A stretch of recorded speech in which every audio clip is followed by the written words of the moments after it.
हमारे टोले में अगर बच्चा स्कूल नहीं जाएगा तो वो साहब नहीं बनेगा। हो सकता है मजदूर बन पाए, हो सकता है मजदूर भी न बन पाए।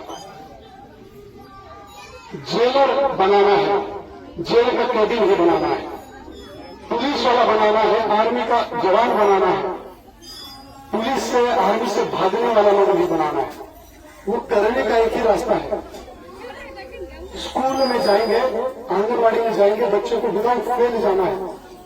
जो अभिभावक बच्चे को स्कूल से बाहर निकाल रहे हैं वो आजादी के खिलाफ, अपने बच्चे की आजादी, अपने बच्चे के भविष्य के खिलाफ बात कर रहे हैं। और टोला साथ रहकर एक भी बच्चा स्कूल से बाहर नहीं रहे, एक भी बच्चा आंगनबाड़ी से बाहर नहीं रहे, इस बात का ध्यान रखना है। और कोई बच्चा पढ़ने से वंचित नहीं हो, अपनी अपनी क्षमता से बच्चा पढ़ेगा। कोई बच्चा है 95% लाएगा, कोई बच्चा है 45 ला देगा, लेकिन पढ़ने का अधिकार सबको है। अगर गले में सरस्वती है तो गाना गाने का अधिकार सबको है। अगर हाथों में पैरों में जान है तो खेलने का अधिकार सबको है। हर पंचायत में खेल का मैदान खुल रहा है, स्कूल है, सब कुछ हो रहा है। उसके बाद अगर नहीं करेंगे तो फिर आजादी हम तक पहुंची, गंगा जी पहुंची, लेकिन हमारे हाथ तो सूखे रह गए। तो आजादी पहुंच तो रही है, लेकिन आजादी का अगर हम लोग फायदा नहीं ले पाए तो हम जिन्होंने आजादी के लिए जंग लड़ी थी, डॉक्टर अंबेडकर होंगे, नेहरू होंगे, गांधी जी होंगे, भगत सिंह होंगे, उन सबकी आत्मा के साथ हम लोग अन्याय कर रहे हैं। हर कोई माता पिता, हर बच्चा जो आजादी के मायने नहीं समझ रहा है, स्कूल आंगनबाड़ी नहीं जा रहा, वो सब लोग सही मायने में आजाद नहीं रहेंगे। आपसे आज उन सभी महात्माओं की याद में एक गुजारिश हाथ जोड़ के करेंगे, कोई भी बच्चा आंगनबाड़ी से बाहर नहीं रहे, कोई भी बच्चा स्कूल के बाहर नहीं रहे। मुश्किल अगर किसी को लग रहा है एक दूसरे को साथ लेके पढ़ाना है, लेकिन सब साथ चलेंगे तब आगे जाएंगे। अकेले अकेले का मतलब होता है राजा का बेटा अब राजा नहीं बनेगा, राजा वही बनेगा जो हकदार होगा। अंग्रेजों के जमाने में अंग्रेज शासन करते थे, उनसे पहले मुगल थे, राजा महाराजा थे, जमींदार थे, जमींदार का बेटा जमींदार बनता था, राजा का बेटा राजा बनता था, राज अंग्रेज करता था, जमींदार करता था, राजा करता था।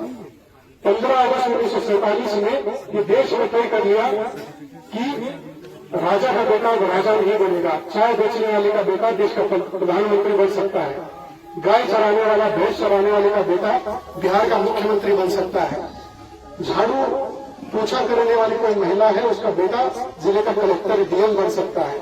आजादी ये हो गई। आजादी में इस देश के जो राष्ट्रपति थे पहले संविधान की सभा में राजेंद्र प्रसाद साहब थे, आज हम जिनको सबको पूछते हैं डॉक्टर बाबा साहब अम्बेडकर थे। उन्होंने आजादी के मायने जो हमारे आपके लिए छोड़ के रखे हुए ये कि सबको बराबरी का अधिकार मिलेगा। उन्होंने 3 तरीके की आजादी की बात कही, एक राजनीतिक, दूसरी सामाजिक और तीसरी आर्थिक। राजनीतिक आजादी का मतलब हर आदमी का एक वोट होगा, मुसहर है, भूमिहार है, ब्राह्मण है, पंडित है, एक वोट। अंबानी का भी एक वोट, रिक्शा चलाने वाले का भी एक ही वोट। ये आजादी उन्होंने 1947 15 अगस्त को दी। महिला का भी एक वोट, पुरुष का भी एक वोट। बहुत बड़ी बात है। बड़े बड़े देशों को अंग्रेजों को देने में 30-40 साल लगे। हम लोग यहाँ पे 15 अगस्त 1947 को एक ही झटके में कानून लिख दिया। डॉक्टर बाबा साहब अम्बेडकर साहब ने एक आदमी को एक वोट दे दिया। दूसरा बात हुई सामाजिक आजादी वाली, छुआछूत नहीं होगी, एक दूसरे के साथ भेदभाव नहीं होगा। कानून बनाया, पहले ज्यादा होता था, अब कम होता है, लेकिन अभी भी होता है। तो दूसरी लड़ाई अभी पूरी नहीं हुई। दूसरी आजादी उन्होंने दे तो दी, हम लोग कभी ले नहीं पाए। तो जो बच्चे ने कहा कि गलत हो रहा है तो उसके विरुद्ध आवाज उठाने की बात को आजादी कहते हैं।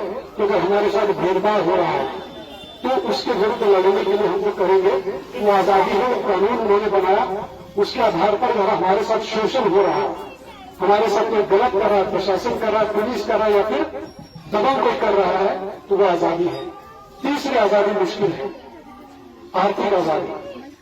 हर कोई अपने पैरों पर खड़ा हो जाए, हर किसी को खाने के लिए पर्याप्त हो, हर किसी को ओढ़ने के लिए कपड़ा हो, हर किसी को सर पर छत हो। यह आजादी मुश्किल है।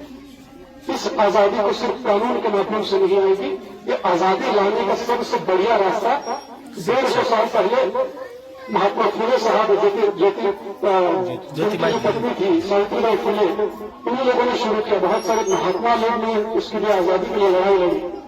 सरकार ने आपके लिए फिर स्कूल खोले। माननीय मुख्यमंत्री जी के नेतृत्व में 2.25 लाख शिक्षक नियुक्त हुए। आर्थिक आजादी का रास्ता स्कूल से, आंगनबाड़ी से होकर गुजरता है। सक्षम होने के लिए, अपने पैरों पर खड़े होने के लिए, बिजनेस करने के लिए, नौकरी करने के लिए, अफसर बनने के लिए, मालिक बनने के लिए स्कूल जाना पड़ता है।